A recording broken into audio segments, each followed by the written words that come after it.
ఓం శ్రీ గురుభ్యో నమ. ఓం శ్రీ మాత్రే నమ. డిసెంబర్ నెలలో ద్వాదశ రాశులకు ఏ విధంగా ఉన్నాయో ఒకసారి తెలుసుకుందాం. తెలుసుకునే ముందు గ్రహగతులు ఏ విధంగా ఉన్నాయి, ఎక్కడెక్కడ ఉన్నాయో మనం సంచారం చేస్తూనే తెలుసుకుందాం. ప్రధానంగా గురువు డిసెంబర్ 5వ తారీఖున మిథున రాశిలో వక్రస్థితిలో ఉండటం, శని మీనరాశిలో రుజుమార్గంలో ఉండటం, రాహు కుంభరాశిలోను, కేతు సింహరాశిలోను, కుజుడు ధనస్సు రాశిలోను, బుధుడు ప్రధానంగా వృశ్చిక రాశిలోను, రవి శుక్రులు వృశ్చికంలోను ధనస్సు రాశిలోను సంచారం చేస్తారు. ఇది గ్రహస్థితి. ఇవన్నీ కూడా గోచారరీత్యా చెప్పబడే ఫలితాలు అంటారు, కానీ బర్త్ చార్ట్ను అనుసరించి చెప్పబడే ఫలితాలు కాదు. Note this point. What is the difference between transit system and birth system అంటే నాటల్ చార్ట్ అంటారు. దానికి డిఫరెన్స్ ఏమిటంటే, ఒక చెట్టు ఉంటుంది, ఒక ట్రీ ఉంటుంది. ఆ ట్రీకి కింద వేళ్ళు ఉంటాయి. ఒక చెట్టుకి ఆ వేళ్ళు ఉన్నది బర్త్ చార్ట్. అంటే ఆ వేళ్ళు అనేవి పర్మనెంట్. దానిపైన ఒక కాండం ఉంటుంది. ఆ కాండానికి కొన్ని కొమ్మలు ఉంటాయి. ఆ కొమ్మలకు ఆకులు ఉంటాయి. ఈ ఆకులు సహజంగా ప్రతి చెట్టుకు కూడా రైన్ సీజన్లో ఆకులు వస్తాయి, రైన్ సీజన్లో ఆకులు వస్తాయి. వింటర్ సీజన్లో అలా ఉంటుంది. సమ్మర్ సీజన్లో ఆ ఆకులు రాలిపోయి మళ్ళీ రిపీట్గా వింటర్ సీజన్లో కొత్త ఆకులు వస్తుంటాయి. అంటే గోచారంలో ఎప్పుడు కూడా గ్రహాల యొక్క స్థితి ఒక్కొక్క గ్రహము ఒక్కొక్క రాశి నుంచి మారుతూ ఉంటుంది. ఉదాహరణకి శని 2.5 సంవత్సరాలు, గురువు సంవత్సర కాలము. అలానే రవి బుధ శుక్ర గ్రహాలు 30 రోజుల పాటు ఒక రాశి నుంచి మరొక రాశికి మారటం, కుజుడు 45 రోజుల పాటు, రాహుకేతులు 18 నెలల పాటు. ఇవన్నీ కూడా గోచారరీత్యా చెప్పబడే ఫలితాలు అంటారు. ఈ గోచారరీత్యా చెప్పబడే ఫలితాల్లో ప్రధానంగా ఈ ద్వాదశ రాశుల వాళ్ళకి ఎలాంటి ఫలితాలు జరగబోతున్నాయని చూడాలి. ఎప్పుడు కూడా గోచారం 20% సపోర్ట్ ఉంటుంది. బర్త్ చార్ట్ అనేది 80%. చాలామంది కూడా అనుకుంటారు ద్వాదశ రాశులు చెప్పేటప్పుడు మేషరాశి వాళ్ళకి ఇలానే ఉండబోతుంది, వృషభ రాశి వాళ్ళకి ఇలానే ఉండబోతుంది. అందరికీ అలా ఉండదు.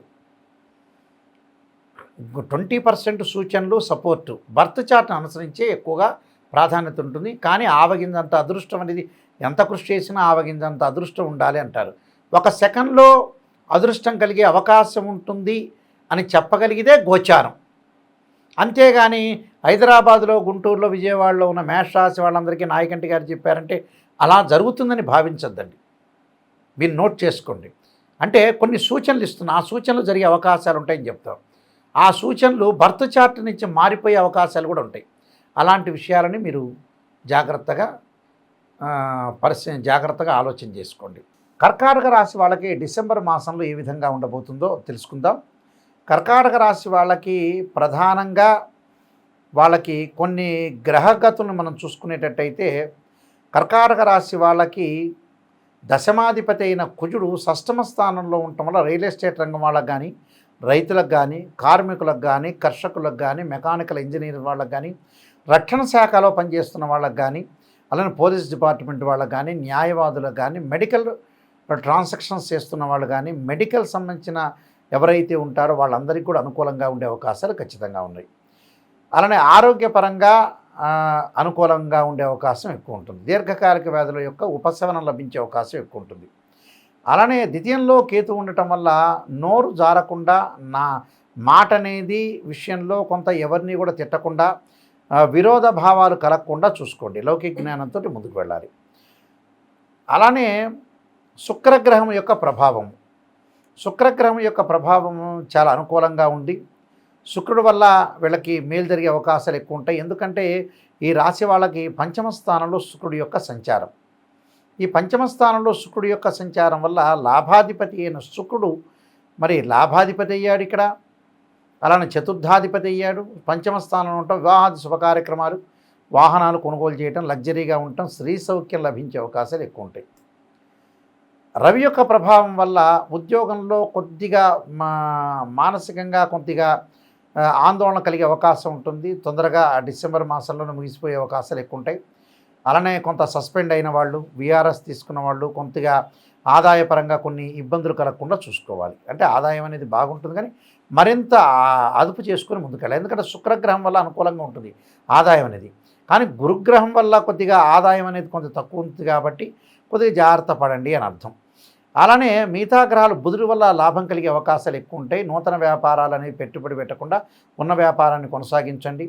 అలానే ఈ రాశి వాళ్ళకి ప్రధానంగా అష్టమంలో రాహు ఉండటం వల్ల ఏదైతే విదేశాలకు వెళ్ళే అవకాశాలు ఎక్కువ ఉంటుంది. అలానే నవమ స్థానంలో శని యొక్క సంచారం వల్ల కూడా వాళ్ళకి ఆరోగ్యపరంగా ఇబ్బందులు లేకుండా కాపాడుకోవాలి. పనులలో కొంత ఆలస్యం జరిగే వాస్తవంగా జరుగుతుంటుంది. కాబట్టి కొన్ని పరిహారాలు నేను చెప్పబోతున్నా, ఆ పరిహారాలు పాటించండి, మీరు ముందుకెళ్ళండి. ఈ రాశి వాళ్ళు ప్రధానంగా వివాహపరంగా ఇబ్బందులు పడుతున్న వాళ్ళు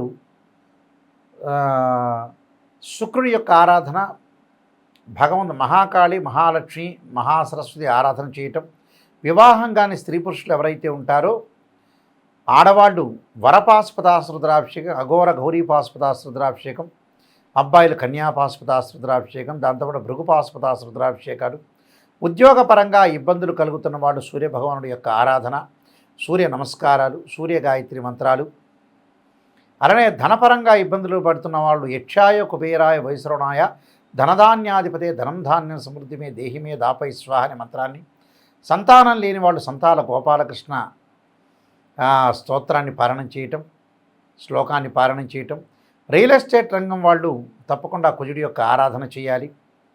పనులలో ఆలస్యం జరుగుతుందంటే శని యొక్క ఆరాధన చేయాలి.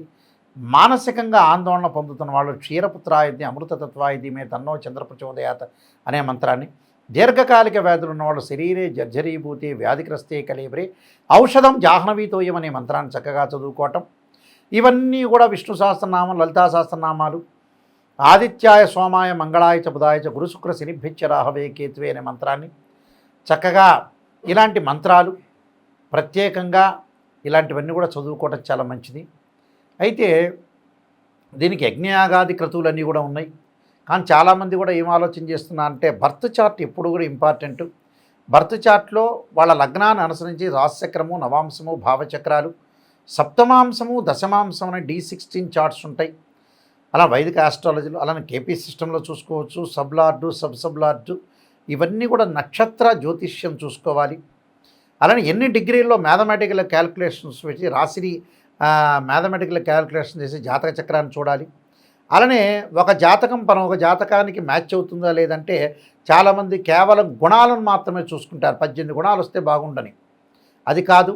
గ్రహమైత్రి, రాశి పొంతన, శ్రీదీర్ఘ కూటమి, మహేంద్ర పొంతన, అలానే తారాబలము, వర్ణకూటమి, వస్యకూటమి, అలానే షష్టాష్టకాలు, ద్విద్వాదశాలు, శుభనవపంచకాలు, ఇలాంటివన్నీ కూడా కాకుండా జాతకంలో విడివిడిగా అమ్మాయి అబ్బాయి జాతకంలో ఎలాంటి దోషాలు ఉన్నాయి చూసుకోవాలి. శుక్రదోషమా, కుజదోషమా, పునర్భవ దోషమా, కాలసర్ప దోషమా, సర్పదోషమా, ఇలాంటివన్నీ కూడా 2, 7, 8, 12 స్థానాల వివాహానికి, వృత్తిపరంగా ఉండే దశమం, దానికి ద్వాదశ భావ, ఏదైతే ఒక లగ్నకుండాలని మనం పరిశీలన చేసేటప్పుడు దానిలో ఉండే గ్రహము, రాస్యాధిపతి, భావాధిపతి మూడింటిని కూడా అనాలిసిస్ చేయాలి. అన్ని చక్రాలని అనాలిసిస్ చేయాలి. ఒక ఉదాహరణకి ఒక ఎగ్జాంపుల్, వివాహం కావట్లేదంటే రాశిచక్రం, భావచక్రం, నవాంశం, సంతానం లేదు, రాశిచక్రం, భావచక్రం, సప్తమాంశం, వృత్తిపరంగా ఇబ్బందులు కలుగుతాయి, రాశిచక్రం, భావచక్రం, దశమాంశ చక్రం. ఇలాగ అనాలిసిస్ చేసి ఏ లగ్నాలు కలిసి వస్తాయి అంటే ఏ దశలు కలిసి వస్తాయి, ఏ లగ్నానికి శుభదశలు అశుభ దశలు ఉంటాయి, ద్వాదశ భావాధిపతులు ఎవరు, భావాధిపతి వేరు, రాశ్యాధిపతి వేరు, అలానే దానిలో ఆ రాశిలో ఉండే గ్రహము వేరు. ఆ రాశిలో ఉండే గ్రహాన్ని టెనెంట్ అంటారు, భావాధిపతి ఓనరు, రాశ్యాధిపతి బిల్డరు అని అర్థం. అంటే ఎగ్జాంపుల్ చెబుతున్నాం మీకు. ఇలాంటివన్నీ కూడా అనాలిసిస్, మ్యాథమెటికల్ క్యాలిక్యులేషన్ చేసి డిగ్రీలు అనాలిసిస్ చేస్తేనే పర్ఫెక్ట్గా వస్తుంది. అరకొరకు నాలెడ్జీ తోటి ఉండి మీరు మోసం చేసుకోవద్దండి. సరైన ఆస్ట్రాలజీని సంప్రదించండి.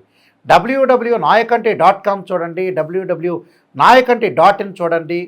గూగుల్లో కానీ యూట్యూబ్లో కానీ నాయకంటి మల్లికార్జున శర్మ బుక్స్ అని కొట్టండి.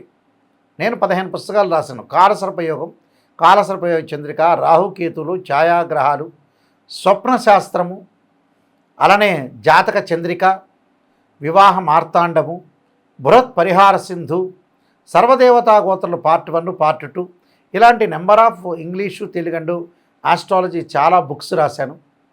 మీరు ఏదైతే ఆ బుక్స్ కూడా మా దగ్గర లభ్యమవుతాయి, తీసుకోవచ్చు.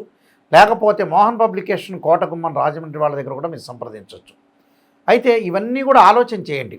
అంటే వాస్తుపరంగా కూడా మేము చూస్తాం, వాస్తు సంబంధించిన మా అపాయింట్మెంట్ తీసుకెళ్ళవచ్చు.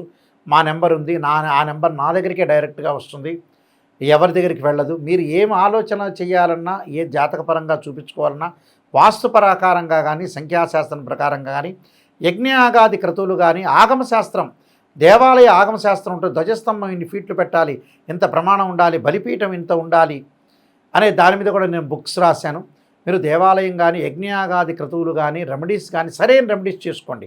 ఈ మధ్యకాలంలో ఉప్పు దీపం పెడితే కోటీశ్వరుడు అవుతారని, నిమ్మకాయని వచ్చి ఈశాన్య భాగంలో పెడితే వివాహం అవుతుందని, అలానే నువ్వుల్లో పాలన కలిపి తింటే ఉద్యోగం వస్తుంది. ఇవన్నీ కూడా ఫేక్ రెమెడీస్. ఋగ్వేదము, యజుర్వేదము, సామవేద, అథర్వణ వేదాల్లో ఇలాంటివి ఏవి కూడా చెప్పలేదు. ఎక్కడో మహారాష్ట్ర నుంచి లాల్ కితాబ్ రెమెడీస్ వచ్చినాయి. ఆ రెమెడీస్ పాటించడం వల్ల ఏమీ జరిగేది పని లేదు. డబ్బు ఎక్కడ ఖర్చు పెట్టాలో అక్కడ ఖర్చు పెట్టండి. యజ్ఞయాగాది క్రతువులలో మంచి జరుగుతుంది, కానీ జాతకాన్ని అనుసరించి సిద్ధాంతిని సంప్రదించి మాత్రమే చేయండి. ఇలాంటి విషయాలన్నీ కూడా గ్రహించాలి. ఎందుకంటే చాలామంది మాదానులలో కూడా ఆర్ఎంపీ డాక్టర్లు, ఎంబీబీఎస్ డాక్టర్లు, ఎంఎస్ డాక్టర్లు ఉంటారు. గుళ్ళో పూజలు అర్చకత్వం చేస్తారు, బట్టలు కట్టిస్తారు, మంచి అభిషేకం చేస్తారు. పురోహితులు వివాహ ఉపనయన సంస్కారాలు చేస్తుంటారు. సిద్ధాంతులు వచ్చేటప్పుడు జాతకాన్ని చూసి వాళ్ళ ఆధ్వర్యంలో పురోహితులను పెట్టుకొని వాళ్ళు స్వయంగా నిర్వహించే అవకాశం ఉంటుంది. కాబట్టి ఏది పడితే అది చేసి రెమెడీస్ చేసి 4-5 చోట్లకు వెళ్ళి అసలైన జ్యోతిష్యుని సంప్రదించేటప్పటికల్లా మీ దగ్గర డబ్బులు ఉండవు, ఓపెన్గా చెప్పాలంటే. ఇక ఏం చేయాలి గురువుగారు, నాయకంటి గారు అని చెబితే ఎవ్వరూ ఏం చేయలేరు. కాబట్టి మొట్టమొదటనే సరైన విధానాన్ని అనుసరించండి. పెళ్లి సంబంధాలు కూడా ఈ మధ్యన చాలామంది కుదరట్లేదు. ఒక సంబంధం తప్పిపోయినా కూడా సరైన మ్యాచింగ్ చూసుకోకుండా రెండో సంబంధం ఇప్పుడు కూడా మరి ప్రజలకు జ్ఞానోదయం కలగట్లేదన్న అభిప్రాయం. జ్ఞానోదయాన్ని పెంచుకోండి, అవగాహన పెంచుకోండి, బ్రెయిన్ మెచ్యూరిటీ వాల్యూస్ పెంచుకొని నిజంగా ముందుకు వెళ్ళండి. అప్పుడే మనకు మంచి జరుగుతుంది. మన చేతుల్లో ఉంటే 60%, 40% భగవంతుడి చేతుల్లో ఉంటుంది. మనమే తప్పు చేయటమా మంచి చేయటమా? మన చేతుల్లోనే బ్రహ్మ రాశాడు, మననే ఫ్రీ వీల్ అంటారు. అందువల్ల మన చేతుల్లోనే ఉంటుంది. కాబట్టి మీరు జాగ్రత్తగా ఆలోచన చేసి మీ అందరికీ కూడా మంచి జరగాలని, ఆ పరమేశ్వరుడి యొక్క అనుగ్రహాన్ని కూడా పొందాలని ఆశిస్తూ సర్వే జనా సుఖినో భవంతు.